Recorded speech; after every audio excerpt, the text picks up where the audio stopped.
Man, what's up, everybody? Welcome back to another episode of EOS. It's 10 out of Jake, man. I'm rocking with y'all and y'all rocking with me. And for this video, we're going to be speaking on Atlanta rapper Scarfo the Plug, who was tragically shot and killed in Los Angeles. Now, Los Angeles has always maintained a reputation of gangbanging and violence. And in recent years, LA County has been ground zero for rappers being shot, killed, and robbed, to the point that even in the most upscale neighborhoods, you can still become a victim. A man is shot and killed while walking in the Fairfax district. Now police are looking for surveillance video that may lead them to his killer. Witnesses say they heard gunshots and saw a vehicle speeding away in the area of Rosewood and Gardner. That shooting happened a little before 7 last night. We're going to be talking to everybody in the neighborhood, looking for any video cameras that might have captured what occurred. But at this point, we need help from the community. Saturday, February 27th, 2021, news broke that 24-year-old Atlanta rapper Scarfo the Plug had been killed in what was reported to be a drive-by shooting in Los Angeles. The details behind his death are vague, his passing being confirmed through social media by family and friends, and police have publicly identified him as the shooting victim in LA's Fairfax district, where his body can be seen covered by a top, laying in between two parked cars, where he was pronounced dead at the scene. The shooting occurred Friday night around 6:40 p.m. in the area of Rosewood Ave and Gardner Street. Witnesses reported hearing 2 to 3 gunshots, and the news reported a vehicle drove by opening fire on a man walking in the area. Born in Mount Vernon, New York, Scarfo, whose real name is Nazir DeFez, grew up back and forth between New Orleans and Atlanta before staying in Atlanta during high school and eventually becoming known as an Atlanta rapper. Scarfo would rack up 9 arrests as an adult for various crimes and made local headlines back in 2017. A deputy initiated a traffic stop on a vehicle driving without a tag light and running right side lights. Advising the driver why he was pulled over, the deputy could smell the odor of marijuana coming from inside of the vehicle, and 21-year-old Nazir handed over his ID as a second deputy arrived. Nazir got out while the first deputy stated he'd be searching the vehicle because of the smell, and at that point Nazir snatched his license back and attempted to run, the deputy grabbing his hoodie to stop him as Nazir turned around punching the deputy, trying to pull away. Once he was slammed on the ground and cuffed, he was found in possession of 2 bags of marijuana, a large amount of cash, while a loaded firearm and THC edible were found inside of the vehicle. Nazir admitted he was a convicted felon and claimed the gun belonged to his mother. The following year in 2018, he was sentenced to state prison in Georgia for possession of a firearm by a convicted felon and served roughly 15 months. Before his arrest, he'd mentioned in an interview he owed someone money before his incarceration, and after his release in October of 2019, he didn't intend on paying his debt. A video went viral in 2020 of a surveillance camera recording a parking lot.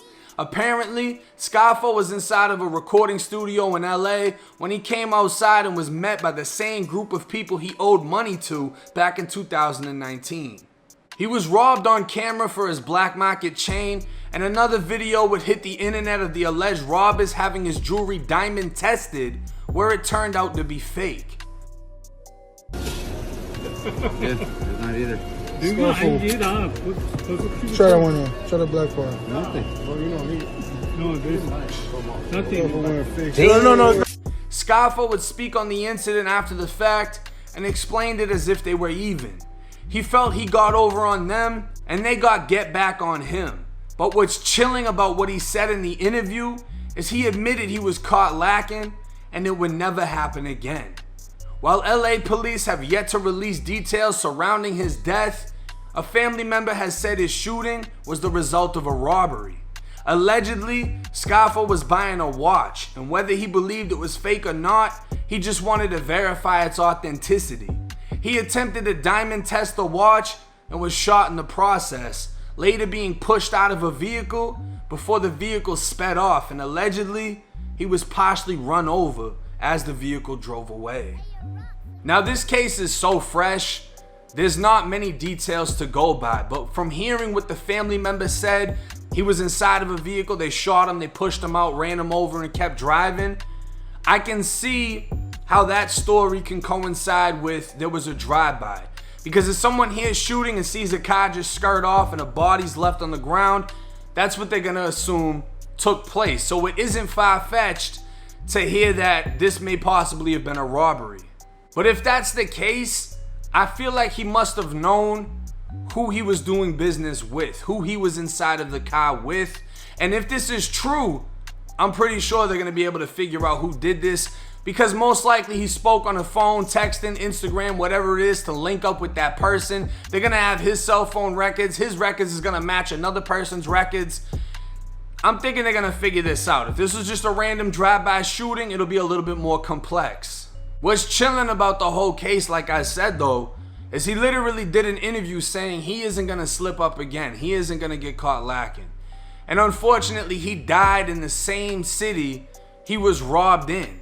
Now, Los Angeles itself hasn't been sparing nothing. I mean, we can go through a whole list from Nipsey Hussle getting killed in LA, Pop Smoke getting killed in LA County, fucking Young Dolph, I think he got fired up on Rodeo Drive in an upscale shopping district. They're not sparing nothing out there. You gotta be on point. You got Slim 400 that got fired up. I think that happened in Compton. And you know, he survived, but it's just case after case of people that's from there getting flipped and out of towners coming in and getting flipped.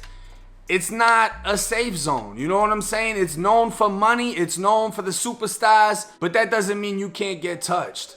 Now, in this case, this kid had a lot of fans. It seems that he was an up and coming rapper, and I'm sure he would have had a promising career had he not been killed in such a violent way. And if anybody does have a GoFundMe, please let me know. Y'all know that when there's a victim involved in a case, I always like to post a GoFundMe.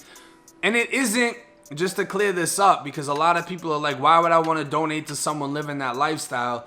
The GoFundMe isn't necessarily for the person that died, whether it's their fault, the lifestyle that they were living, etc. It's more so for the family, so that they're able to secure a funeral, a nice service for the other family members. Everybody is still struggling through COVID-19. Not everybody is willing to work, and it's just nice to help out. At least I can do that part with speaking on someone's untimely demise. But hey, it's 1090 Jake. I'm rocking with y'all, y'all rocking with me. Till next time.